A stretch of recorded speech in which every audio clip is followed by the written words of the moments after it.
Hello, everybody. My name is David Stankiewicz with the IEEE. I want to welcome you to the IEEE Women in Engineering International Leadership Conference. This is the virtual track portion of the event. This is our third session of the day. Right now, we are so very lucky to be joined by Brooke Deterline.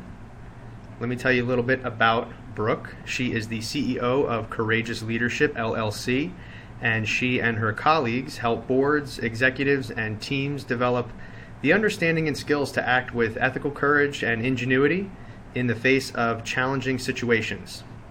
A former journalist at Smart Money magazine and a trained mediator, Brooke focuses on building relationships and surfacing individual and systemic challenges that interfere with collaboration and helps teams achieve structural team and individual patterns that support long-term success. Brooke has a passion for working with financial services institutions, healthcare organizations, and social enterprises. So she brings a lot of passion and expertise to the table. And today Brooke's going to talk a little bit about empowering values-based leadership in a diverse workforce. So without further ado, Brooke, I'll turn it over to you. Great. Thanks so much, David. And it's a pleasure to be here. We do a lot of work with women in leadership, and it's always an honor. I am going to talk about values-based leadership, specifically in diverse environments.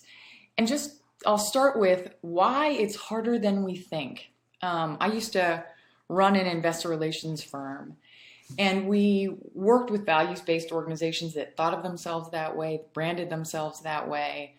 And we worked with the public company CEOs and CFOs. And we started to work with a new company, or a company that was bringing on a new CEO and a new CFO. And they wanted to make sure that they upheld the value standards that they'd had. So within 2 weeks of starting to work with this new client, I get a call from one of their largest investors that they, in a firsthand conversation, heard the CEO doing something unethical and possibly illegal with insider information. Not the kind of information that you want right off the bat. So I called a meeting with the CFO and his direct reports in a situation that looks shockingly like this stock photo on the slide. And I went to deliver the news, and I knew the CFO would have a hard time with it because the CEO was a really good friend of his and had hired him into the position. But I also had worked with the CFO before and knew he cared very much about values. He was always wanting to ensure that we were always acting above board. So I deliver the news, and he looks at me and he says, I think we should do a little more research and give it some time. And I was so dumbstruck by the answer that everything went into slow motion like it did when I was a kid playing soccer. Because I'm looking around and everybody in the room has their head down or is slowly nodding. And I'm thinking, what's wrong with this picture? Like, I know these people, they're very good people, they know their jobs, they know the last thing that we want to do is put more time between when we found out and when we come forward. And so as I'm trying to figure out what's happening here, the humbling part of the story hits. And I watch my own thought process go to, maybe it's not such a big deal. Maybe I'm being too sensitive about this. Maybe this is the way things work. And I'm flooded with relief. Like, nothing bad happens. There's no conversation with the board. Nobody gets fired. There's no extra work. Nothing. And then I was given one of the best gifts of my working life. The CFO got called out of the room for 30 seconds to check a financial. And in those 30 seconds, I realized this is one of those moments. This man hired me because he thought I would do my job and act on our shared values when it was hard. So he stepped back into the room, and I stepped back into time, and I said, we should go to the board. And he paused, and he nodded. And we did. But what I will never forget is how hard it is in those moments to do the right thing, how much easier it is to do the wrong thing, and that we as human beings are vulnerable all the time in challenging situations just because it's wired in from evolution. So what I learned in this scenario is that we, as human beings that think of ourselves as smart, good, values-based people, can easily do the wrong thing. In these novel, stressful, complex, and ambiguous situations. We have a natural instinct to move towards comfort zone and get out of a stress-based response. So sadly, though, I think we as human beings now live inside of stressful, novel, complex, or ambiguous situations. So I'm assuming that probably sounds familiar to some of you. So if you want to add into the chat section on your computer, do you experience these things on a regular basis? Any like one-liner example? I can give you a one-line example that I'm working on right now in terms of inclusive, diverse workforces. We're working with a large organization that has put as a main value that they want to really increase their inclusion, and the CEO is really committed to it.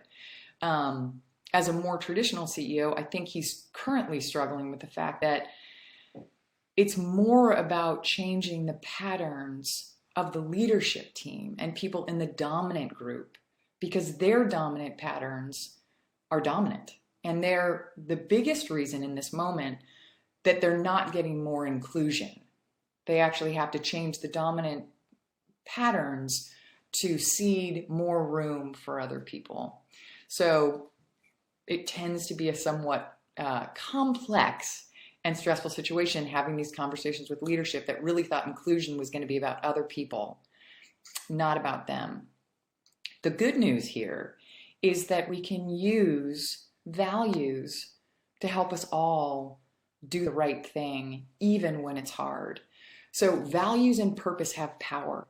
The challenge is our values sit in abstract thinking, while when we go to operationalize our goals, we move into concrete thinking. So it's very easy to lose sight of our values. But if we can connect to those, they often will give us the motivation of, ooh, I don't want to do that. Oh, but I believe in this. That's why I'm here. This is who I want to be in the world. And it can ground us even though we feel stressed to do the right thing.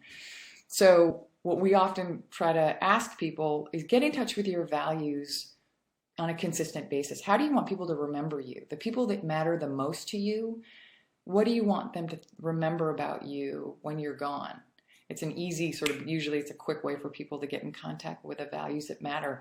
Who do you want to be and how do you want to be in this life? Because it has power. We do a lot of work in healthcare.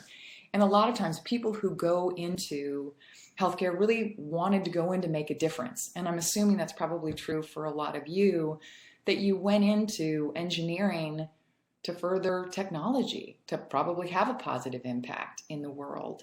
So cueing yourself of, again, the why you're here is going to make it much easier for you to be a consistent values-based leader and support that in others. Quickly, who we are, just so you have some sense of the research. We're a research-based organization. We're based in the Bay Area. We're focused on basic and applied research. We use about 7 years of social psychology and cognitive behavioral research. We actually use a cognitive behavioral model called social fitness training. It was developed over 25 years at a Stanford clinic, and we use it because it works. If you use this kind of training protocol, we can dramatically change the way we think and act under pressure in stressful social situations, and we, again, focus on the workplace. We combine that with some of the research from our advisors, who are some of the foremost experts in the world on values-based leadership, and our partnership with Stanford. And there's wonderful leadership programs out there. Our work is highly focused. We're primarily focused on our ability to act at our best in teams. We really use the social support to help us be our best, but also make positive impact. And we do it in two ways. Are our actions aligned with our values and our purpose? And are we using our best thinking, most creative and collaborative thinking, so that stress challenging situations that we all live in actually becomes a cue for inspired, courageous action versus avoidance or other unhelpful reactions under stress. Oops. One. So the learning objectives for our short period of time together is we'll touch on why don't we take courageous action? Why don't we consistently act on our values in challenging social situations in the workplace? How stress, these challenging situations, affect our cognitive behavioral functioning, how we think and act under pressure, and how there's a human paradox. The more we care about something, often the more stress we feel about it. And that stress unattended to actually diminishes our ability to be effective at the things that matter most.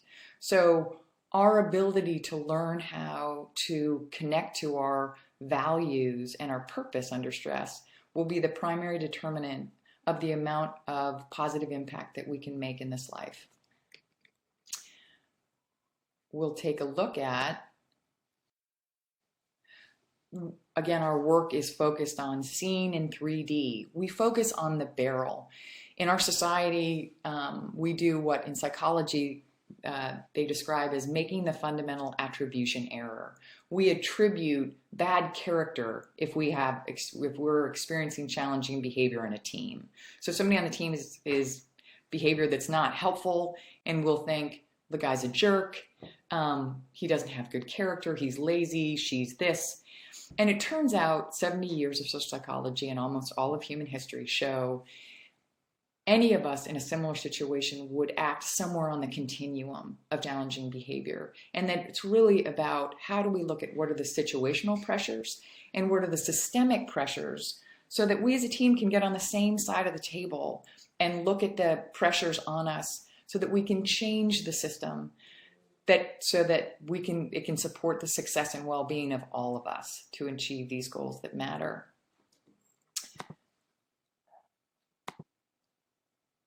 And then we'll briefly start to look at some of these tools to consistently and skillfully be courageous. The example that I showed in the beginning of how hard it can be to act courageously, the other piece that I learned of that is we don't have to act alone. Although it's honorable to be courageous on your own, it's often ineffective. So some of the tools we'll also look at is how do we inspire an entire team to act within value so that we can really actually make an impact. So we'll start with having the courage to look at our own patterns, and it'll start with looking at the situations that we find challenging. I don't tend to have a problem speaking up to authority, but I can have a terrible time admitting a mistake or a problem with a team that thinks very highly of me. So we'll start to just get a look at what are our patterns so that we can start to change them. And why, again, are we focused on how do we act under stress? Because we really want to empower us all to be our best and inspire the best in others under stress. It strengthens all our relationships. When we work with teams, we'll often say it's going to greatly improve your relationships at work. But we feel the most stress about the things and people that matter the most to us. So you probably know that we're probably the most reactive with the people that we love the most, our partners and our family. So it can dramatically improve those relationships. And again, it's about how do we create individual, team, and organizational patterns that support adaptation, inclusion, and courage under stress. And core to our work, it's about increasing behavioral flexibility. The more we are working in diverse workforces, different people respond differently to different cues. So the more we understand different ways that we can respond, and we practice these different ways to respond, the better we are at acting in appropriate ways that really support the people that we're working with. And again, it goes back to it's all about achieving the goals that matter most to us. So I'm curious, and you can just again add it into the chat room, in terms of connecting with your purpose and your values, why do you do the work that you do? If anybody was willing to share, what has you care about the work that you do now? Was it about connecting to technology and making a difference? What to be innovative, connected to the greater good, to humanity. So something about what you do, again, it's similar to the healthcare field, that it's wanting to make positive impact on humanity. And I'm sure, certainly in technology, increase the greater good. It impacts the growth of others. We're often leaders because we want to support teams and individual and human development. So that's another great one. Some of you probably know this for women in leadership specifically. One research that came out in the last few years is that the characteristics of the smartest teams, the most successful teams, that everybody contributes equally. There are no one or two dominating forces. There aren't dominators, and there aren't just passengers that aren't contributing. So again, our work is about how do we empower this full inclusion. The people on these teams tend to score higher on reading other people's emotional states, and they have a higher percentage of women. So greater inclusion, just increasing the number of women, tend to make these teams smarter. The other aspect of the smartest teams, this is work by Kim Cameron at the University of Michigan. He runs the Center for Greater Positive Organizational Scholarship. And if you haven't checked out their work, they're doing some really impressive work on values-based leadership. But his research over the last 30 years shows that organizations and leaders that can empower their people to act on values do better across a broad range of business criteria. They're better problem solvers, they're more collaborative, they're more innovative. And really importantly, especially in these challenging times, they're more resilient. So increased competitiveness, greater diversity in the workforce, downsizing, mergers and acquisitions, the teams tend to bounce back much faster, and the organizations tend to have longer sustainability and long-term profitability.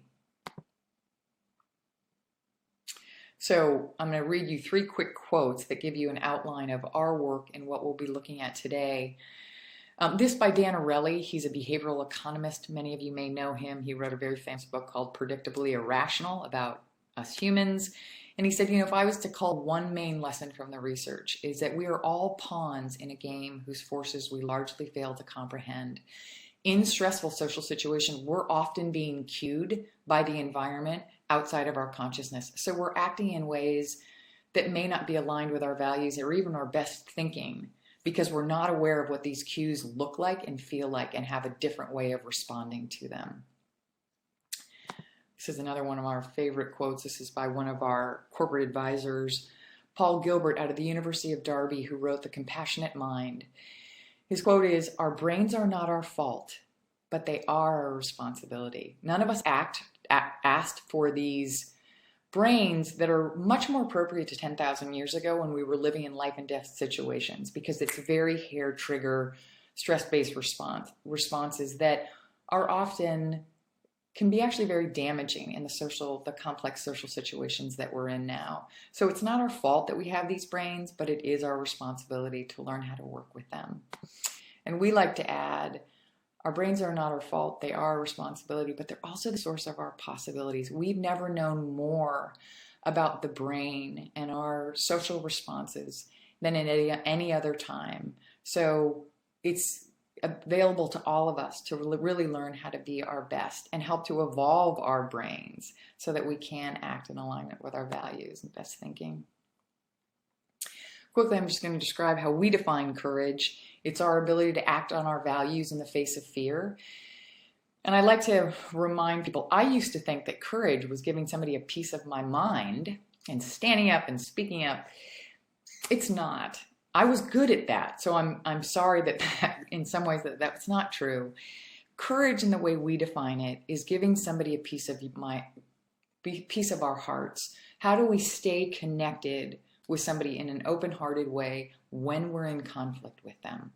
That's hard. And it's a skill, thankfully, it's a skill like any character trait. It's a set of behavioral habits. So it is a skill that we can build with practice and social support. Leadership, we defined, is based on behavior, not our positions, and it's our ability to model and inspire the best in others, to have positive impact on group dynamics and organizational culture and society. So why do good people betray their values or best thinking under pressure? I used to work with Phil Zimbardo, who some of you may know. He was professor emeritus at Stanford for 50 years, and he conducted the famous Stanford prison experiment in 1971. I won't go into it in great detail. It's definitely worth looking up. But what it showed by testing for the healthiest college students and then putting them in a mock prison in the basement of the psych department at Stanford University is that if we create a bad enough barrel, we can turn really good apples into bad barrels in 24 hours. And what Phil saw were these students that had never exhibited antisocial behavior. The students that were given the role of prisoners in this mock prison started to have sadistic behavior towards their fellow students. And the students that were given the role of prisoners started to have emotional breakdowns. And what was supposed to be a 2-week study had to be closed down within 6 days because the behavior had gotten so out of hand. And the main reason they closed it down was a graduate student came down to observe, and she was so horrified by what was happening. She said to Phil, she said, "What you're doing to these boys is terrible." And Phil was like, "No, it's for science. You know, we're running an experiment. See see all these things that we're learning." And she's like, "If this is what you believe in, then I don't know who you are." And she ran out of the building. And what Phil says is that in that moment, he could see what was happening in front of him. Before that, as the leader and running this experiment, he had given himself the role of warden. And he got subsumed within the system. So he stopped seeing what was actually happening in front of him, which was the abuse of these students in his care. The good news about that story is that the happy ending was Phil ended up marrying that courageous college student. But what it shows is that we're all highly vulnerable, especially in systems, and where we work are systems. So again, the focus goes back to the barrel. So we're going to start with doing a quick exercise to look at where are we vulnerable? What situations, what roles that we play, or do we find ourselves being vulnerable to not acting according to our values? So I'd like you to just think of, and you can put it into the chat room or just write it down for yourselves, because it's good to start paying attention to our patterns. So think of a situation in the last 6 months where you thought, I should really say something, or I should really do something here. And you didn't, because we all have these kinds of situations where we want to, but we feel a little uncomfortable. And oftentimes it's things like, oh, I'm just being too sensitive, or it's not my job, it's not my department. And so we don't, or we act in ways that are outside of our values. Maybe we're not inclusive, or we're very reactive and aggressive. But think of a situation and write it down. I'd like you to think of what type of situation was it? Were you in a dominant role? Were you in a peer role? Were you in a subservient role? How do you think about it now? And how would you like to have responded? If you had it to do over again and you were going to act according to your values, what would you have done? What would have been the most courageous response? And again, focus on the subtle situations, because those are the ones we often override. It's very easy to say, no, it's no big deal. I'm making too big of a deal out of it. The problem is that usually gets us into that first step on the slippery slope by downplaying it, and it often can build, and then it becomes much harder to be courageous once these patterns are set. So one of the examples Can the situation be personal? Certainly. It's good to remember in professional, because again, the more we start to understand our patterns, I have a problem speaking up in this meeting. I have a problem not speaking up in this meeting, invite other people to speak up, especially when we're talking about inclusion work. It helps us then plan accordingly. So we can practice a different response before we go to where we put ourselves in the situation, which just greatly increases the likelihood that we'll act according to our values.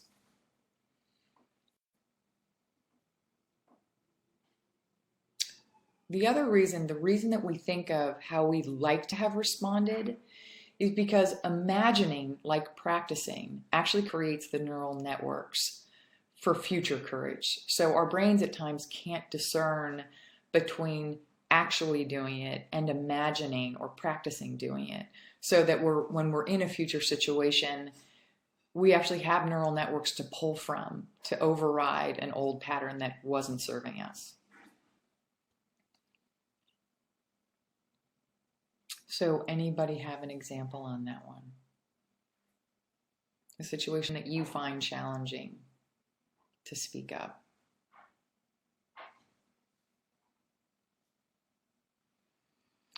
When you're in a subservient role, I thought I would have been reprimanded or would have cost me my job, so I didn't speak up. Okay, so that's a perfect example. One, we tend to, it's not always true, but we tend to exaggerate the potentially negative outcome. So if we're not in the leadership role and something's happened, fear can often have us what we call catastrophize. They're not going to like me. They're going to hate me. They're going to realize I'm not that smart. I'm going to get fired.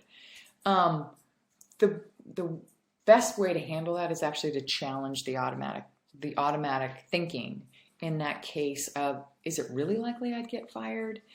The other thing is there somebody on the team who you think is more aligned with your values?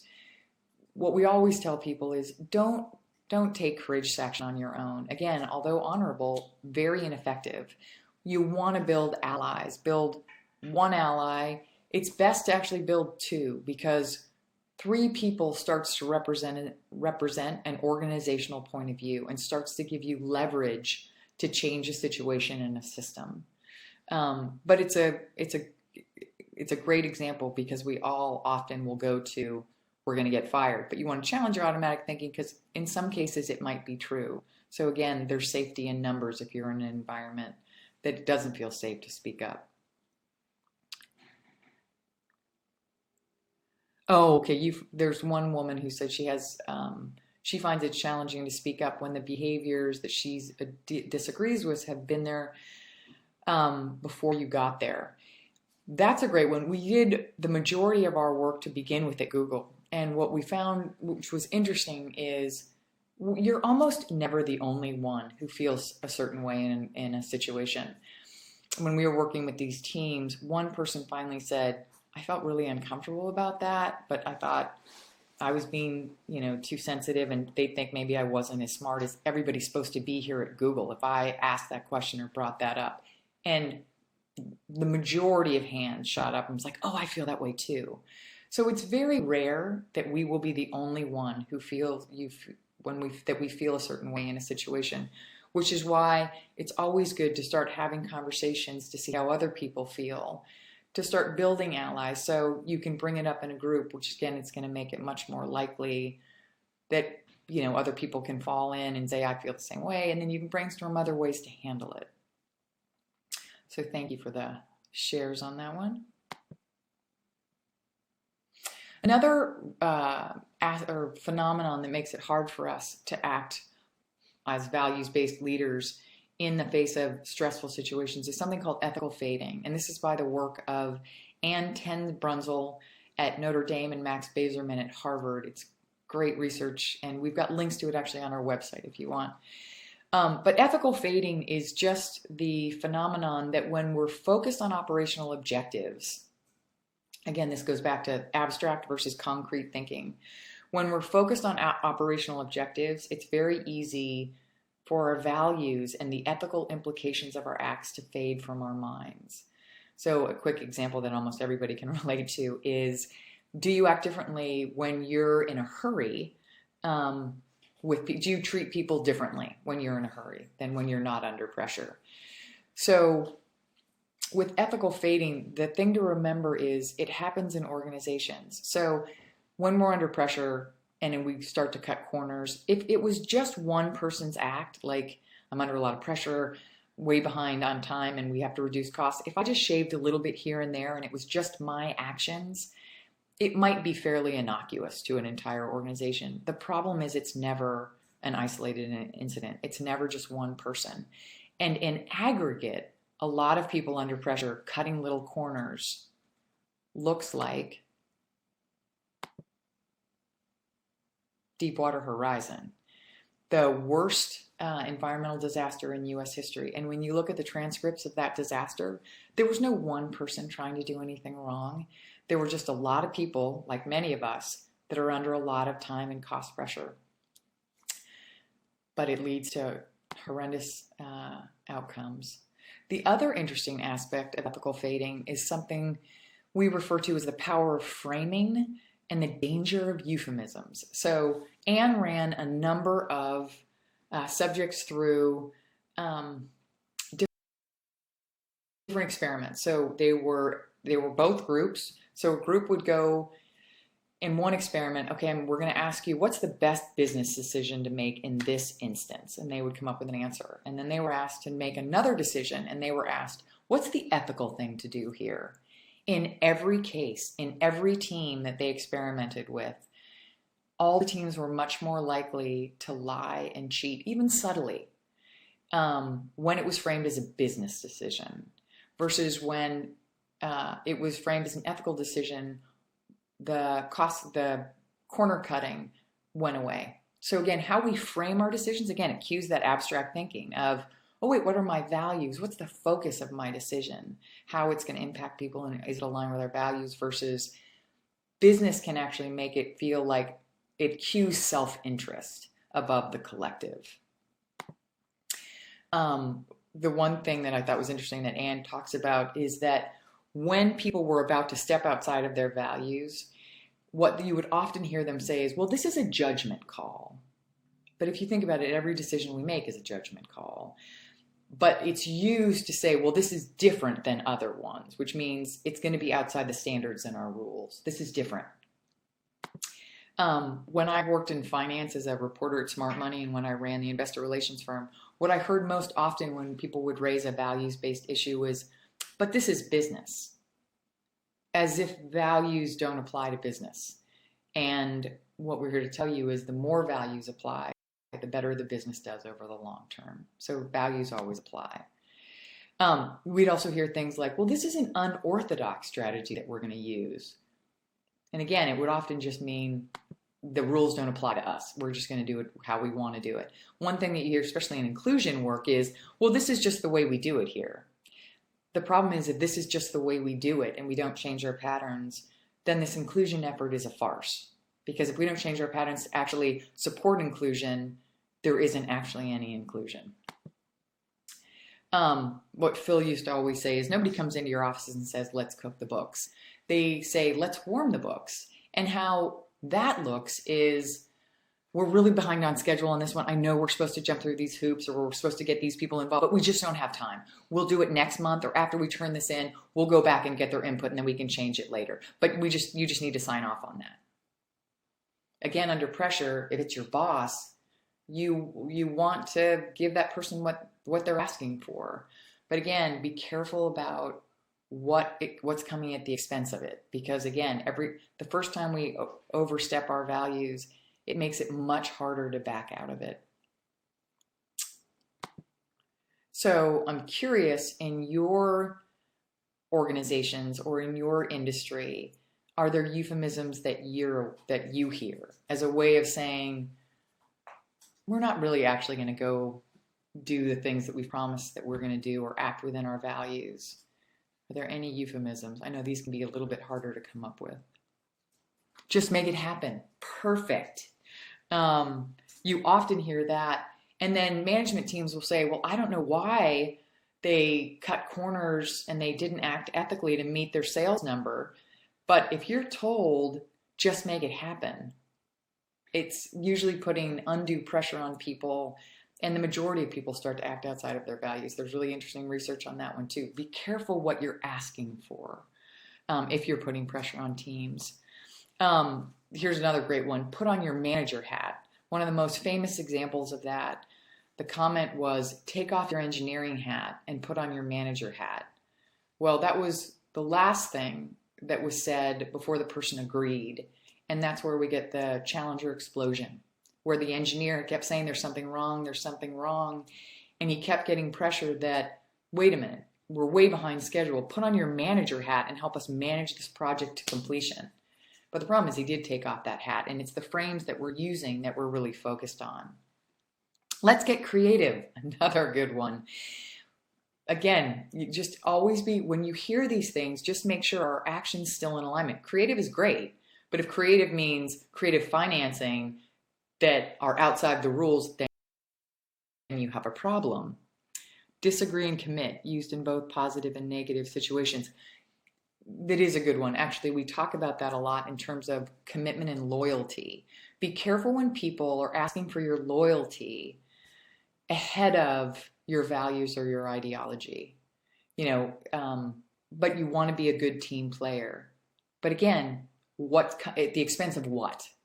So again, the focus of our work is, here's what we say, what are my feet doing? And are they in alignment with my values and my long-term goals?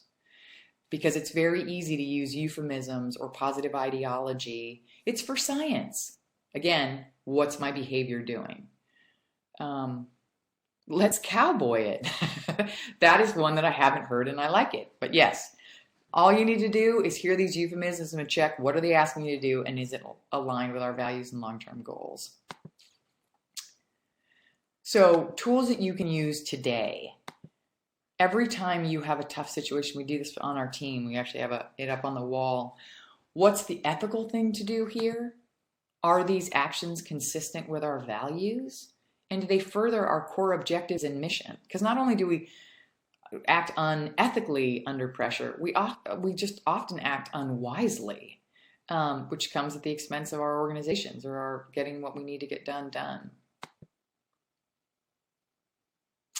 So important for all of us, especially, I'm assuming a lot of us are women, if we're going into situations where we might be in the minority, or maybe we're in the dominant role and we're bringing in people that are going to be in a minority position. It's really important to understand the power of conformity. Solomon Asch did a number of experiments in the 1950s. And basically what he did was he had people in groups answer questions that were very easy to answer, like, which is this line equal to these other lines? And it was obvious which was the right answer. Without any conformity pressure, there was less than 1% error rate. So, but once they put one person, so let's say you and I went into this experiment, we're all going to answer these questions together, and we're sitting with a group of like 8 other people, and we think they too are just part of the experiment. They're just came in off the street to, be helpful in this experiment, but they're part of the experiment. So they've all been primed to answer the wrong answer. So they're all going to pick A when it's obvious that the answer is C. And so the first time this happens, we all look at that and think, why are they doing that? And so we even ask the experimenter, can you repeat the directions? Because I'm unclear what the directions are. The experimenter answers in the same way. Just tell us which line is equal to the other. And so the first time, we say, okay, it was C, even though everybody else is saying A. But then it keeps happening. And so then we start to think, what am I missing? Is there a trick to this and I don't get it? And so running people through these experiments, then we actually start to choose the wrong answer. So in these experiments, 33% of all the responses when we had conformity pressure were wrong. And 75% of us gave at least one wrong answer. Depending on what industry you're in, if you're in healthcare or in engineering or at NASA, 33% error rate isn't going to go well. And 75% of us giving an incorrect answer isn't going to go well. What they found was the tipping point was 3-1. If one other person was saying a different answer, I would still answer what I thought was actually accurate. If 2 other people were giving an incorrect answer, I would still mainly stick to my guns. If 3 other people were giving a different answer, it would start to sway how I responded. So the tipping point is 3-1 in how we respond. Most people said it was for social reward or social acceptance and to avoid any kind of social punishment. You're not being a team player. You're not going along with the group. And most questioned themselves and assumed that the group was right. I thought it was fascinating. The quotes that you most often heard from the subjects after the experiment were, "I didn't want to appear stupid." I have to tell you, in all of the organizations that we work with, that's one of the highest responses we get of why people don't speak up. I didn't want to look stupid. I didn't want them to realize I'm not as smart as they think I am. The other one that was really important was, I didn't think I was mistaken, but reason told me I was wrong because it was impossible that so many people could be wrong and that that only I was right. But now again, we're all affected by conformity. So we're assuming that everybody's saying what they actually believe, but they too have this respond to conformity. So a lot of times what we call that is pluralistic ignorance. Everybody else is following the next person and we just assume, well, there's a massive number of people that are saying that. They must all believe it. So it must be me. So we just want to remind us all, stand up for what you think because you're often right. So again, now tools that you can use in terms of conformity. Don't judge people's external behavior for what they really think internally. A lot of us are not exhibiting that. When you are perplexed or uneasy and confused, when you actually think there might be something that just feels off, pause, go get counsel, take a bathroom break, check yourself, because oftentimes that's when we're most likely to agree, even if we don't. Remember the power of 3. We talk about this a lot with organizations, but if you lead organizations, if you're bringing in new people to represent a diverse way of thinking, you need to bring in 3 people. One person's not going to do it. The barrel's more likely to convert that apple than the apple is to influence the barrel. So you really want the power of 3. And when you're, again, as we talked about, standing up and trying to bring in a new way of thinking to an organization or a new view, bring 2 other people with you. Build those allies first. Again, take breaks, time to think and consult others. And those who protest early led to successful defiance. So override that first instinct to conform, because as soon as you do it once, again, it's that first step on the slippery slope. It gets harder and harder to then go back and dissent. The other thing is note your own reactions to when other people dissent. When we were at Google, after going through some of our programs, one of the women said, I used to think of those people on our team that would bring up another point of view or really, kept bringing up different ideas or different things when we'd already come to a conclusion about something. I thought they were just annoying. And now I see that they were the courageous ones and they were actually broadening our ability to think about in new ways. So note if you have, which is very normal, an annoyance when people are dissenting. And remember that they're often a great gift on a team. So the bad news is challenging situations can easily blindside all of us. We're all wired under stress to go into a fight-flight response. And the problem is reactivity is contagious and amplified in groups. So if one person's getting really stressed, closing down their thinking, acting in ways that aren't helpful, it's cueing everybody else in the room to do the same thing. And if you're a leader, it's even more likely it's cueing other people. A lot of you know the brain research, so I'm going to keep this short, but it's just good to remember. So the red zone is an amazingly effective hair trigger bimodal system. If you're in a life and death situation, it's what you want online because it's closing down every other bodily function, higher cognitive functioning, unfortunately, our natural compassion and ability to care for others, our reproductive digestive system. It's why our hands can get sweaty, where it's pulling the blood away from our extremities to put it into our big muscle groups to have us run. But the problem is, because we're cut off from our natural compassion and our higher cognitive functioning, and the peptides that are released are also cutting off our short-term memory, so it's killing our ability to learn. It creates this anxious ability to not be able to fall asleep, so it gets worse and worse. So the thing is, what we try to remind people is, don't take action from the red zone, because it doesn't go well. The red zone actually is a phrase we use from Paul Gilbert's work. But again, that just refers to this stress-based reaction where we're just contracted and we don't have our best human capacities online. And again, it's usually not appropriate for the situations we find ourselves in today. The way it feels to us and the way to just sort of notice that we're in this stress-based response is we get tunnel vision. Our lives, I mean, you guys have that experience where you feel like your life depends on, I have to make my point in this meeting. I have to get my way. I have to be heard. But everything comes down to this moment. That's classic red zone. So as soon as you're in that, again, we'll talk about tools to help you step away. It tends to be very I versus you thinking, or us versus them. It's very tribal. It's very defensive. If you find yourself saying just no and not like, oh, that's interesting, tell me what you mean, it's very certain. For me, that's my biggest flag. When I am certain that I am right, I know that I'm in a red zone response.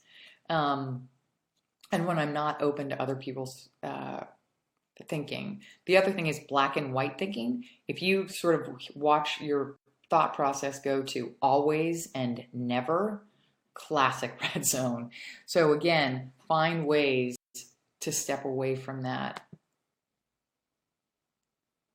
So in our work, what we're focused on is, how do we have that stress-based response, that stimulus that starts to trigger our red zone?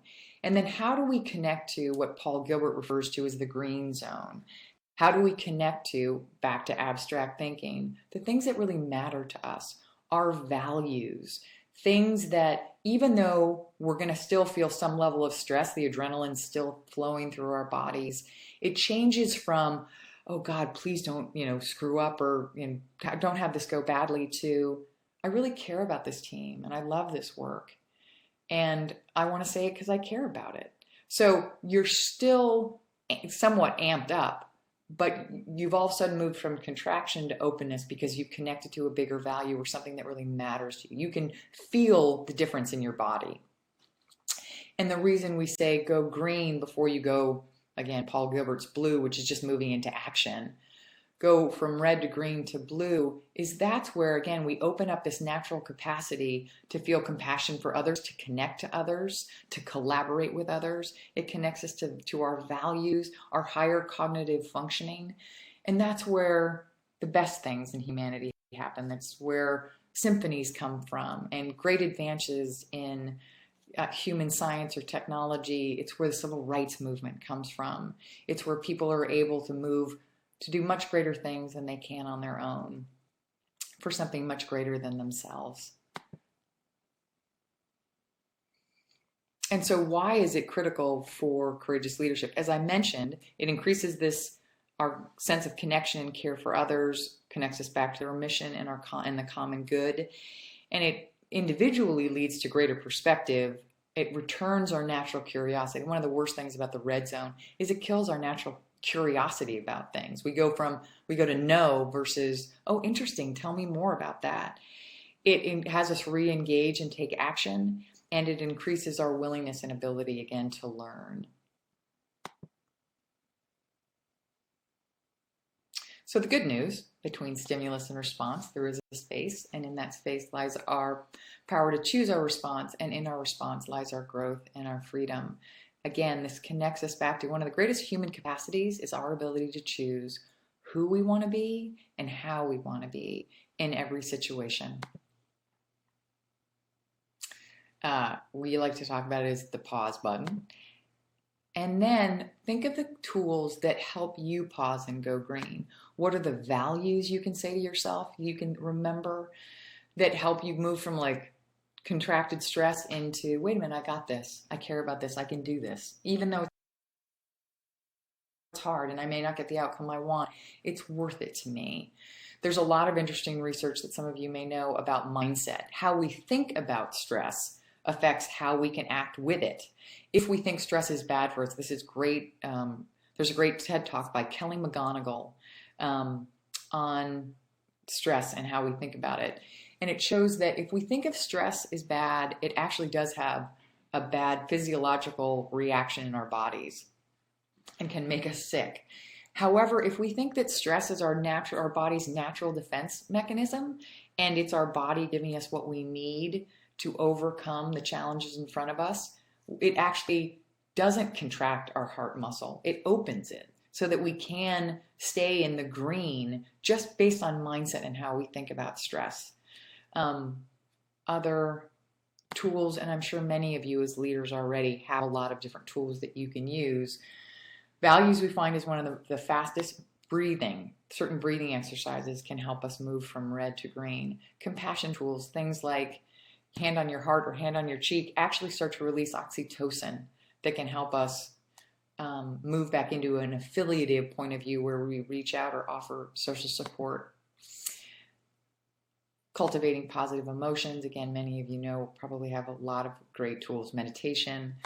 But again, it gives us access to our hearts, our compassion, the people around us, our natural intelligence, and it connects us again to social support in our teams.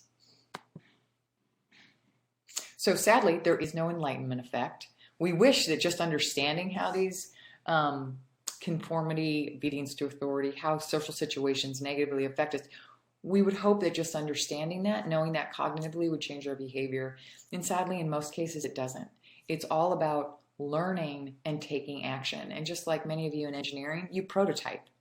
You try it out. So the way that works in our world, we'll talk about it in a second, is using this cognitive behavioral model where we practice new patterns so that we can act in different ways. One of the important reasons of why we do this is, as we mentioned in the beginning, courageous leadership. Our brains are not our fault, but they are the source of our possibilities. And so when we did our work with Google, what one of the participants said is that, once she got a better understanding of this stress-based reaction, and she could learn to speak up even when she was feeling some level of stress and discomfort in a group scenario, of the impact that it had on her team. And she said, what if the most important ideas at Google or on these teams was the one that wasn't being said? Like, what if that was the idea that changed the world? It was a wonderful question. And what's interesting and sad is that a lot of the research shows that 95% of us don't express our biggest ideas at work. So we have this big idea that we think could have a huge impact, and we're just too uncomfortable, or for some reason we don't get it across. So I'm curious for all of you, we're going to do a quick poll on this one. Have you ever had a big idea at work and didn't speak up? And if you can go ahead and I think you can just hit yes or no on that. I'd love to hear what you guys in this group.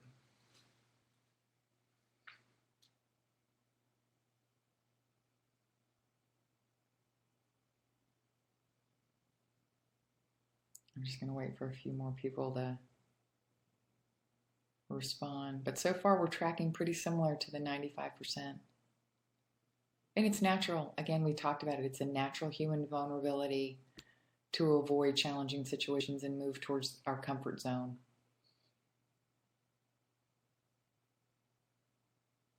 I'll give you guys just another 10 seconds if anybody else wants to add in.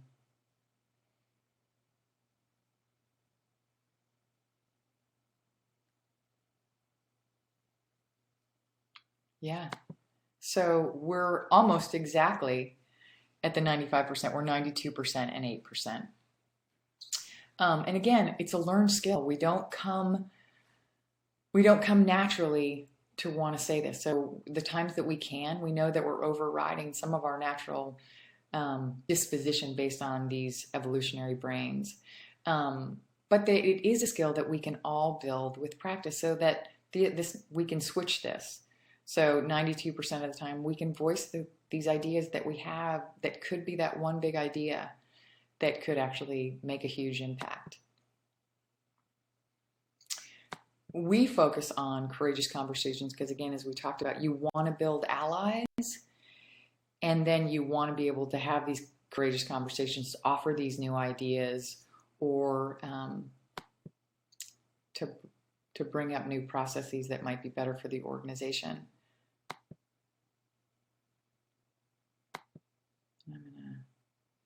I'm going to move through this a little bit because we're running out of time, and I want to give you guys a little time for Q&A at the end. So again, as I mentioned, that we use social fitness training, and being socially fit in the way we describe it is just our ability to act skillfully on our values in the face of fear and discomfort. And we just looked at the fact 92% of us don't in certain situations. And again, by practicing, we can learn how to be able to do this on a regular basis. It increases our behavioral flexibility. It improves all our relationships to be able to do this. And with these ideas, it can have a huge positive organizational impact. Social fitness is a cognitive behavioral model, and key to that is really practicing the situations that scare you. So anybody else, either if you have somebody else on your team that's watching this right now, but you can choose anyone at work or a friend that you can practice challenging conversations that you want to have at work. Maybe it's offering those ideas. Those 92% of us that have a really good idea that we haven't talked about yet, practice sharing it with somebody else on your team. And maybe get support. Maybe they like the idea, so that if you bring it up in a meeting, they can say, I've thought about that in another context. I think that's really I think that's a good idea. But as I mentioned at the beginning, the more we practice the way we would ideally like to act under pressure that's aligned with our values and our best thinking, the more likely we'll be able to do it in real time as it comes up. We're building the muscle memory, just like with pilots who practice under a lot of stress, these flight simulations. We call these social flight simulations. So just like with pilots, you create this muscle memory. In neuroscience, they refer it to priming the brain. And that's really the core to our work. We would never turn in the first draft of a report. We do multiple drafts to evolve the way we think about what we actually want to say. Practicing conversations is the same thing. And I'm going to skip this last exercise just to give people time for questions if they have any. Just like we practice, though, think of a time you didn't stand up. Think of times that you did, and try to figure out, what was it that helped you to stand up? You felt discomfort, but you spoke up or took action anyway. Can you think about what it was that helped you to speak up? And then use that in other scenarios. So again, how do we create these high-performing, values-based cultures? Become a pattern interrupter. Learn your patterns. Learn your red zone patterns. And learn red zone patterns of people on your team so you can learn to support each other. Don't confuse the red zone for the person. None of us under stress look pretty. So going to support each other is going to be the best way to change the behavior. Practice. It's all about practice to build the muscle memory and create everyday courage. Create your pause button and find out those things that help you move from red to green. What gives you courage? Oftentimes, if I'm really nervous, I'll think, I am my father's daughter. And it just reminds me of his values and his love of humanity. Give and receive social support. One person speaking up is not going to change the barrel. Learn how to do it in groups. And if somebody offers you executive coaching as a woman, if you're like the first woman on a team, say yes and. You want some kind of program that's for the group, because it's the group dynamic, and it's often really helping dominant people be less dominant to create space for full inclusion.